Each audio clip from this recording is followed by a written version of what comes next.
everybody, and welcome back to the Red Air Army channel. Today I have the GP4 civilian gas mask. So let's get into the history of it. So this mask was the civilian mask issued before the GP5. Obviously, if you know what GP5 looks like, which I'll be showing comparison later in the video, this is much more different. I believe these were developed sometime in the late 50s and issued for a small bit of time in the 60s. So these are very bad masks. I mean, I'm not going to sugarcoat it. They're extremely bad. I've tried it. You know, unlike the GP5, which I'll get out actually right now for comparison, this one has a long clunky hose. The straps do not work on your head. And you have to wear a bag to carry your big coffee can filter. Coffee can filter, yep. This one, you just have a little small tin, filter looking like I don't know. Best comparison, I guess, could be like a tuna can. Bit bigger than that, like two tuna cans stacked together, but I don't know what I did with my filter. Anyway, the improvements made. Now, I will say this.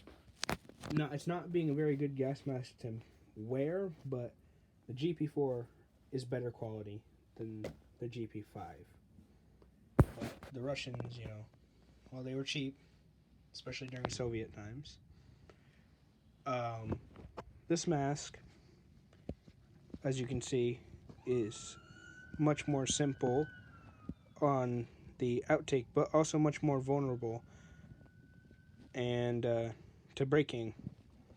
On this one, the outtake is more complicated, and it's split into two. As you can see on the GP5, it's one piece. You just stick in the mask, seal it up.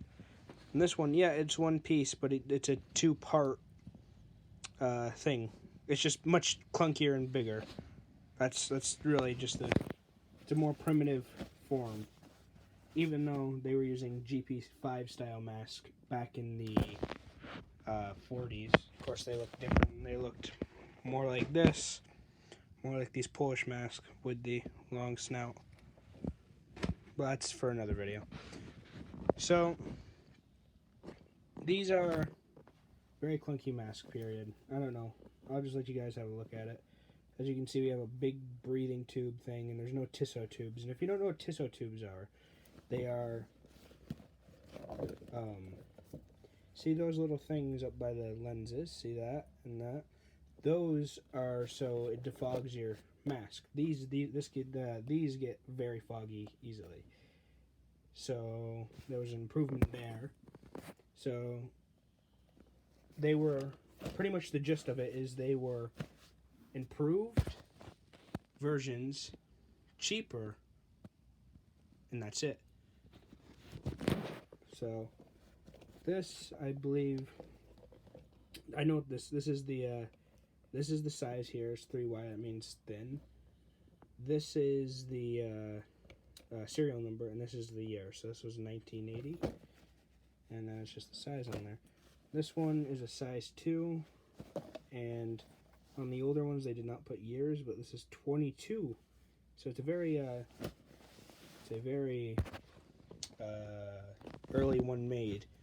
However, I will say this about the Soviets is that every year when they were producing things, basically, let's say, I produce 700 gas masks this year, and then it comes next year, it's going to restart. Every year they would restart their counting of what they produce. So yeah, here's the comparison. Hope you liked it. You should go out and get yourself a GP4 and a GP5, the most common gas mask in the world. But again, you should get yourself a GP5. They're just cool looking and they're cool to have, even though they suck. I mean, you can't use neither of them. They both have asbestos. But anyway, to end this video, subscribe, like, and comment for more videos like this. And have a good day. Bye.